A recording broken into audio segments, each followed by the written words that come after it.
Mail-order bride got off at the wrong station, but a little girl said, "Papa, God finally answered us." Dust Creek, New Mexico Territory, late summer, 1887. The wind carried heat and grit across the plains, sweeping over the wooden slats of a sun-bleached platform that served as the town's only train stop. Dust Creek was barely a dot on any map, with one general store, one saloon, and a rail line that forgot it as often as it remembered. The sun hung low in the sky, casting long shadows on the dry earth. A hiss of steam broke the silence as the locomotive screeched to a halt. The doors opened with a metallic groan. Out stepped a young woman, her boots fresh with city polish, her dress far too fine for this land, and her gloved hands clutching a small brown suitcase. Amanda Whitmore blinked against the sun, then looked around. There was no one waiting for her. She stepped cautiously onto the platform, the edge of her skirts catching the dust. The letter she'd received months ago promised a man named Walter would meet her here, in the town of Creekstone. But the worn envelope in her bag now seemed more confusing than comforting. The handwriting was smudged. The ink bled by time and weather, and the map she used had a tear right where the town name should have been. She walked to the edge of the platform, scanning for anyone with a welcoming sign, a carriage, anything at all. But the few locals who lingered in the station were either unloading cargo or too busy to notice her. Amanda's brows furrowed. Was this the right place? Suddenly, a small gasp behind her. Tiny footsteps pounded the wooden floor, and then, two arms wrapped tightly around her waist. Amanda looked down to find a little girl with wild honey-blonde curls, tears streaking her cheeks. "Mama, God finally answered us." Amanda froze, stunned. The child clung to her desperately, her face buried in Amanda's skirt, her tiny hands gripping as if she would vanish if let go. Before Amanda could speak, a man's voice called out sharply, "Olivia." A tall figure strode across the platform, dusty boots, worn jeans, broad shoulders beneath a faded blue shirt. His face was sun-weathered, his jaw tight with concern. He approached fast, then slowed when he saw Amanda. "I am sorry, ma'am," he said, kneeling to gently pull the girl away. She gets confused sometimes." The girl, Olivia, looked up at him, confused and still sniffling. "She looks like Mama," she whispered. The man gave Amanda an apologetic glance, standing now, towering over both of them. "I hope she didn't scare you," he said. Amanda shook her head slowly, still stunned. "No, just surprised. I am Randy Cooper. This is my daughter, Olivia." Amanda hesitated. "Amanda Whitmore. I think I got off at the wrong station." Randy tilted his head. "Where were you headed?" "Creekstone," she said, pulling the worn letter from her handbag. Randy took a quick glance at the envelope and raised an eyebrow. "There's no town called Creekstone around here, ma'am. Closest would be Dust Creek. That's this place." Amanda stared out at the wide, empty plains. "So I am nowhere near where I am supposed to be." "No," he said, scratching the back of his neck. "But trains do not stop often around here. You might be stuck for the night." Amanda exhaled. "Figures." She tried to compose herself, but the weight of a journey gone wrong, the silence of an empty platform, and the warmth of a child's mistaken embrace all pressed into her chest at once. Randy shifted uncomfortably. "Look, I have a wagon. We are about half a mile from here. You are welcome to stay the night. It is not much, but it is dry, and my daughter, well, she will not stop asking about you otherwise." Amanda hesitated. The sun was nearly gone now, the wind colder. No hotel, no lantern-lit town square, no carriages waiting. Just this man, this child, and a wide sky that offered no shelter. "Thank you," she said softly. "That would be very kind." Randy gave a small nod. Olivia reached for Amanda's hand. I mean, Miss Amanda," she whispered, cheeks turning red. Amanda smiled gently and took the child's hand. As the three of them walked off the platform, the train hissed once more behind them, then rolled away into the desert night, leaving behind a woman who had gotten off at the wrong station and into the right story.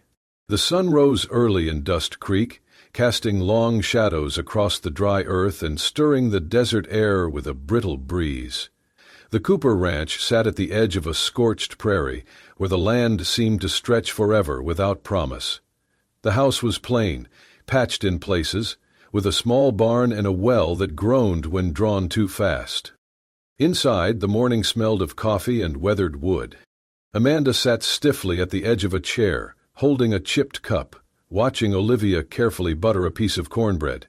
The child had not stopped smiling since she woke up. Randy was outside, splitting kindling. The rhythmic crack of his axe echoed through the morning silence. Amanda's eyes wandered to the mantel, where a small photograph rested in a carved wooden frame, an image faded by time, a woman with soft eyes and a familiar warmth. Olivia's mother, surely. Her name was Lily, Olivia said, catching Amanda's glance. Amanda turned, startled. "My mama," the girl continued. "She used to sing at bedtime. I do not remember the songs anymore, but I remember her hands. They were soft, like yours." Amanda smiled faintly, heart pinching. "Do you miss her?" she asked gently. Olivia nodded. "Every day. But Papa says missing someone is proof they mattered." Outside, the axe fell one more time, then stopped. Amanda rose and stepped out onto the porch. Randy was stacking the last of the firewood, his sleeves rolled up, sweat darkening the fabric. "Can I help with anything?" she asked. He looked up, wiped his brow with the back of his hand. "You do not have to. You are our guest." Amanda folded her arms. "I would rather be useful." Randy hesitated, then gestured toward a basket of apples beside the door. "Olivia and I were going to make a pie this afternoon. She is no good at peeling." Amanda nodded. "That I can do." They worked in companionable silence for a while, Amanda peeling apples, Randy mending a fence post nearby. The land was quiet, except for the wind in the grass and the occasional bray of their old mule. "I was in the cavalry," Randy said finally, without looking up. "Served 3 years. Got this place after the war." Amanda paused, surprised by the openness. "My wife died here," he continued, "giving birth to Olivia. There was nothing I could do." Amanda lowered the knife. "I am sorry." He nodded once. "She was the only woman I ever loved. I figured I would die a widower." Amanda waited, sensing there was more. "But Olivia started praying every night," Randy said, his voice low, "asking God for someone who could read bedtime stories, brush her hair, hold her when it storms." He turned then, met Amanda's gaze. "I thought maybe I could order a bride. I filled out the papers, even paid for the postage, but I could not bring myself to send the letter." Amanda swallowed, fingers curling slightly around the apple in her hand. "I was afraid," Randy said. "Afraid someone would come and I would not have the heart to love them, that I would disappoint Olivia all over again." "And now?" Amanda asked quietly. He looked at her, long and searching, but said nothing. Later that evening, Olivia knelt beside her bed, hands folded, eyes closed tight. "Dear God," she whispered, "thank you for sending someone kind. I know she was not meant to come here, but maybe... You knew Papa would never ask, so you sent her anyway." Amanda stood at the doorway, unseen, her hand over her heart. Outside, Randy watched the sky shift from amber to navy, listening to the wind move through the prairie, wondering how a stranger could feel like someone he had known forever. Amanda stood beside the stove, stirring the pot slowly as the scent of simmering beans filled the small kitchen. Her dress, once pressed and proper, now held faint traces of dust and firewood. Her sleeves were rolled, hair pinned loosely, and there was a quiet ease in the way she moved, like a woman settling into a rhythm she had not known she craved. Randy leaned against the doorway, arms crossed, watching her. Olivia was outside, chasing a chicken across the yard, laughing freely. "You cook like you have done it on a wood stove before," Randy said. Amanda glanced over her shoulder. "I have not, but I watched the housekeeper in Boston. She let me try sometimes when my mother was not looking." There was a beat of silence between them. Then Amanda turned fully toward him, wiping her hands on a cloth. My mother wanted me to marry a banker, she said. 43, widower, owned half a block near Charles Street, wore his hair too wet and his cologne too loud. Randy raised a brow. Why did you not? Because I could not see myself sitting in drawing rooms for the next 40 years, pretending to be someone's trophy. I wanted something else, something real. She paused, eyes flickering to the window where Olivia was now making daisy crowns in the dirt. I answered an ad for a mail-order bride. The man wrote sweet letters, promised open skies and an honest life, but I never got to meet him, not even sure if he ever meant to meet me. Randy frowned. You said you were headed for Creekstone? Amanda nodded. That is what the letter said, but the name was smudged, and my map tore right through the county lines. I got off here by accident. Randy exhaled, looking away. Not many women come this far west without knowing exactly where they are going. Amanda smiled faintly. I suppose I was not looking for a place. I was hoping to find a reason to stay. That night, she mended one of Olivia's old dolls, sewing back the button eye and stitching the arm. Olivia watched her, wide-eyed. Can you braid hair too? The girl asked. I can try, Amanda replied. Olivia crawled into her lap without hesitation, the doll pressed against her chest. Amanda ran her fingers gently through the child's curls, working slowly, carefully. The house was quiet, except for the pop of firewood and the soft hum Amanda sang, an old lullaby she barely remembered. When Randy returned from feeding the livestock, he paused at the doorway. Amanda was rocking gently in the old chair, Olivia asleep against her shoulder. She looked up at him and whispered, She asked if she could call me Mama. He nodded once, voice low. She never asked anyone that before. Amanda's eyes shimmered in the firelight. I said she could, if she wanted. Outside, the stars blinked awake over the silent plains. Amanda had not found the man she was supposed to marry, nor the town she was meant to reach. But within this cracked little house, with a father who barely spoke and a child who loved freely, she had stumbled upon something far rarer than what any letter promised. A place where she was not expected, yet already needed. Amanda stood in front of the mirror that hung slightly crooked in the hallway. The sun had dipped beneath the horizon, and the warm tones of dusk faded into the cool blue of evening. She smoothed the front of her dress, fingers pausing at the frayed strap on her shoulder. It had torn slightly the day before while she was hauling water from the well, a small rip she had meant to mend. But now it was stitched, perfectly, clean, precise needlework. The thread even matched the original seam. She hadn't touched it. Amanda blinked, gently tracing the careful handiwork. Downstairs, the aroma of roasted chicken and cornbread drifted through the house. She followed the scent to the dining room, where a table had been set with modest care. Tin plates, mismatched cups, a pitcher of well water, and a candle flickering inside a mason jar. Randy was already seated, sleeves rolled, hands scrubbed clean. Olivia sat beside him, legs swinging beneath the chair, grinning as Amanda entered. You fixed the strap on my dress, Amanda said softly, taking her seat across from them. Randy looked up from his plate, a slight shrug in his shoulders. It kept slipping off. Thought it might bother you. Amanda glanced down, touched the seam again. It did. Thank you. Olivia beamed. Papa can fix almost anything. He used to fix Mama's stuff all the time. He even fixed the rocking chair when it broke. Mama said he had a quiet kind of magic. Randy coughed lightly, reaching for the cornbread. Eat, Olivia. Amanda smiled, then noticed something else. The chair she was sitting in. Last night it had wobbled so badly she was sure it would collapse. Now it was sturdy, firm. She ran her hand under the seat and felt the new nails driven into the wood. She looked up at Randy, her expression softening. You fixed the chair, too. He avoided her eyes. Just did not want anyone falling over during supper. The lamp overhead was a single oil fixture, its flame steady behind cloudy glass. It bathed the room in warm amber light, wrapping the table in a softness Amanda had not felt in years.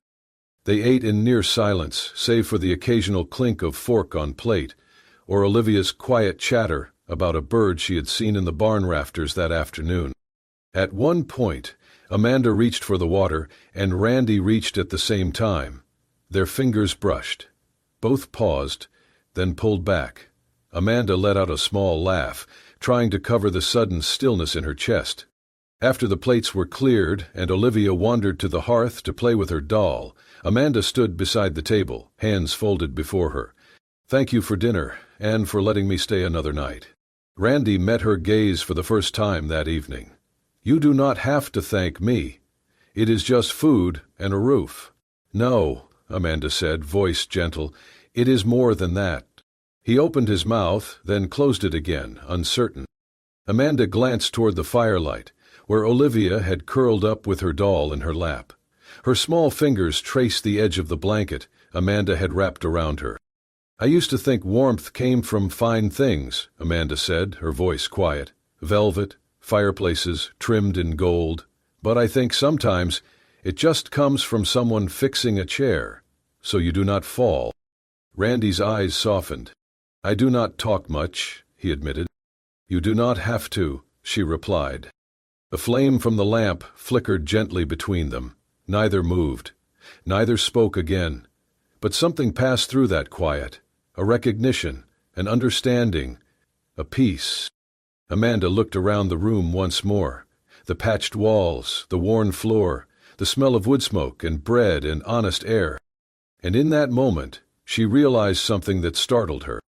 There was more warmth here, in this small, dusty house, with a man who fixed broken things and a girl who believed in prayers, than she had ever felt in all the years she spent among chandeliers and silk. The next morning, Randy stood on the porch, hands tucked into his belt, watching Amanda feed the hens with a steady rhythm and quiet care. Olivia ran circles around her, giggling with every flutter of feathers. The sun had not yet fully climbed the horizon, but something had already shifted in the air. "She has a way with the animals," Randy muttered aloud, mostly to himself. By midday, Amanda was kneading dough in the kitchen, her sleeves rolled, hair pulled into a loose braid. Olivia sat at the table, threading yarn through a crooked piece of cloth with deep concentration. "What are you making?" Amanda asked, dusting flour from her hands. "A scarf," Olivia said proudly, "for when winter comes. For you." Amanda blinked. "For me?" "Of course," the girl answered, as if it were the most natural thing in the world. "Every mama needs a warm scarf." That night, after Olivia had fallen asleep to the sound of Amanda's soft voice reading from a tattered fairy tale book, Randy lingered by the doorway. "She sleeps easier when you read to her," he said. Amanda closed the book slowly, her voice barely above a whisper. "I sleep easier, too." He looked down, scratched the back of his neck. "You have been helping a lot, more than I expected. If you want to stay a bit longer, until you figure out what comes next, I would not mind." Amanda studied him, searching for meaning behind the offer. "You sure it would not be an inconvenience?" Randy shrugged. "It is already quieter with you here. Warmer, too." Amanda gave a small smile. "Then I will stay. A little longer." In the days that followed, the house bloomed in small, unspoken ways. Amanda added herbs to the stew, humming while she cooked. Olivia set flowers on the windowsill each morning. Randy laughed, once, at a story Amanda told about her aunt's prize poodle who wore pearls to dinner, and Olivia nearly dropped her spoon in shock. "I did not know Papa could laugh," she exclaimed. Amanda smiled. "Neither did I." Evenings grew longer, fuller. Amanda sang lullabies by the fire, her voice weaving through the wood smoke and silence. Olivia curled closer every night, her tiny body trusting and warm. One afternoon, a letter arrived by horseback from the next town over. Randy handed it to Amanda without a word. Her hands trembled slightly as she opened it. The handwriting was familiar. Her heart gave a strange twist. She read it once, then again. The man she had written to, her intended groom, had changed his mind, said her delay in arrival was too long, said the arrangement no longer suited him. No explanation beyond that. Amanda stood frozen in the doorway, the letter limp in her fingers. "I was not enough for him," she whispered. Randy took a step forward. "Amanda—" She shook her head, her eyes shining. "He never even met me, and still, I was not enough." She turned away, walked out into the yard where the wind lifted the hem of her dress and the sky stretched cruelly wide. Randy watched her go, unsure if he should follow. Later that evening, Amanda sat on the porch alone, knees drawn up, Olivia's half-finished scarf in her lap. Her cheeks were damp, but she no longer cried. Inside the house, Randy looked down at his calloused hands. Hands that once held a rifle, buried a wife, raised a child, and now hesitated over the thought of reaching for someone again. Amanda had lost something that day. A name, a plan, a future she once imagined. But as Olivia crawled sleepily into her lap and whispered, "I love you, Mama," Amanda realized something just as powerful. She had found something too, something fragile, unspoken, real, and it was asking her to stay. The midday heat clung to the earth like a second skin. Amanda was in the garden, pulling weeds between rows of beans, when the sound of carriage wheels crunching gravel broke the silence. Olivia peeked through the kitchen window. "Papa," she called, "someone fancies here." Randy stepped out onto the porch just as a tall woman descended from a glossy black buggy drawn by two chestnut horses. She was dressed in a plum traveling coat, her gloves tight and spotless, her hat a tower of feathers and lace. Her gaze swept across the humble house and dry land with barely concealed distaste. "You must be Randall Cooper," she said, her voice clipped, polished. "I am Eleanor Hargrove." Randy's jaw tensed. He stepped down from the porch slowly. "I did not send for you." Eleanor smiled thinly. "No, but your sister did. Said you were too proud to finish what you started." She glanced around, frowning. "This place is smaller than I imagined." Amanda came into view then, wiping her hands on her apron. Eleanor's eyes narrowed. "And you are?" Amanda straightened. "Amanda Whitmore." Eleanor raised an eyebrow. "Ah, the help." Olivia rushed to Amanda's side, gripping her hand tightly. Amanda rested a calming palm on the girl's shoulder. "She is not the help," Randy said firmly. "She is our guest." "Guest," Eleanor repeated with a dry laugh. "That's one word for it." Amanda stiffened but said nothing. Her eyes met Randy's briefly, then dropped to the ground. "I brought my things," Eleanor continued. "Where should I put them?" Randy did not move. "You came uninvited. Your sister said you needed a wife, a mother for your child, a woman with proper standing and resources to help manage this situation." Amanda turned then, walked quietly into the house. Olivia looked up at her, confused. "Where are you going?" "I am going to pack a few things," Amanda said gently. "No," Olivia clung tighter. "Do not go." Eleanor stepped forward. "Really, Randall, it is unwise to let a child grow too attached to someone who is clearly temporary." Amanda flinched at the word. Randy's face hardened. "You do not speak to her, or my daughter, that way." Eleanor looked taken aback. "I came all this way for you. You ought to show some gratitude." "I did not ask you to," Randy replied coldly. Inside, Amanda gathered her folded clothes, the little comb Olivia had given her, and the half-finished scarf. She moved with quiet hands, calm breath, but her chest was a storm. She did not want to leave, but she would not stay where she was unwanted. Downstairs, Eleanor paced the living room, inspecting everything from the faded curtains to the worn rug. "This house needs a woman with vision," she declared. "Someone who knows how to civilize rough edges." Amanda came down the stairs slowly, her small bag in hand. She did not look at Eleanor, only at Randy. "Thank you for everything," she said, voice steady but soft. "You gave me shelter when you didn't have to." Randy opened his mouth but found no words.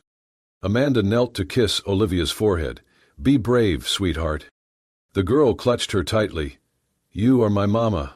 I prayed for you. You came." Amanda swallowed hard, blinking back tears. She stood, turned toward the door. "I will walk her to the station," Randy said, grabbing his hat. Eleanor rolled her eyes. "Suit yourself. I will have the kitchen aired while you are gone." As Amanda stepped out into the dry, golden light, her heart felt heavier than her bag. She had not expected much when she came west, not love, not belonging, and yet she had found both. And now she was leaving them behind, for the sake of pride, for the sake of not breaking apart what she had no right to keep. Behind her, the house stood silent, and in the window a little girl pressed her palm to the glass, watching her family walk away. Olivia's fever began that night. It started with quiet sniffles under the blanket, then escalated into tears that would not stop. By morning, her cheeks were flushed and her little body burned with heat. She would not eat, would not drink, would not speak, only curl into the corner of her bed, clutching the half-finished scarf Amanda had left behind. "She is just tired," Eleanor said from the doorway, arms crossed, clearly uninterested. Randy sat beside his daughter, holding her hand. "She has not slept since Amanda left." "I do not see why a child should be so attached to a stranger," Eleanor muttered. "She is not a stranger to her," Randy said, his voice low. "She is gone," Eleanor replied sharply. "It is time to think about what is best for this family." "You are not part of this family," Randy interrupted, rising slowly. "And you never will be." Eleanor stiffened. "Excuse me?" Randy stepped closer, his face unreadable but his voice like stone. "You came here for convenience, for control, for my land. You never once asked what Olivia liked or how she felt. You looked at Amanda and saw competition. But I saw a mother, a woman who brought warmth into this house, a woman Olivia chose." Eleanor scoffed. "You cannot possibly mean—" "I mean," he said, grabbing his hat and coat, "you need to leave." She gaped. "You would throw away a proper match for a woman who came by accident?" Randy turned at the door. "Amanda might have arrived by mistake, but she is the only thing that has felt right in years." He saddled his horse faster than he had in months. Olivia's shallow breathing haunted him with every gallop. The scarf was tucked in his coat, along with a sprig of wildflower Olivia had picked the week before and left pressed in a book. By the time he reached the station, the final train of the week was already blowing its whistle. Smoke curled against the sky like a warning. Amanda stood at the edge of the platform, suitcase in hand, her hat pulled low. She was staring out at the tracks, expression unreadable. Randy dismounted, heart pounding. "Amanda," he called. She turned, startled. He strode to her, words spilling as they came. "You were not supposed to be here. I know that. I know you got off at the wrong station and ended up in a mess that was never yours to fix." Amanda opened her mouth, but he held up his hand. "I just need to say this." He reached into his coat, pulled out the scarf and flower, and held them out. "She made this for you. Kept it when you left, slept with it under her pillow, got sick crying for you. That little girl believes you were sent by God himself." Amanda stared at the items, her hands trembling. "And maybe," Randy continued, "he did send you. Or maybe you just got lucky. But I know this. I cannot let you leave. Not because Olivia needs you, though she does, but because I do." Amanda's eyes filled with tears. "You are not someone I invited," he said, softer now. "But you are someone I have been waiting for all the same." The train screamed, wheels grinding on metal. Amanda looked at it, then back at him, and she stepped away from the edge. Wordlessly, she reached for the scarf, pressing it to her chest. Randy let out a long breath, his shoulders dropping, his heart finally exhaling.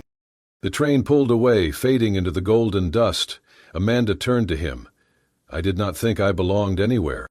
He smiled, eyes misted. "You do now." The sky was wide and forgiving, painted in the soft blues and golds of a late spring afternoon. Birds chirped from the trees, wildflowers nodded in the breeze. and under the sprawling branches of the old oak at the edge of the Cooperland, 3 people stood quietly, each of them once broken in their own way, now bound together by something mended and whole. Amanda stood in a dress made from repurposed linens, its seams slightly uneven, hem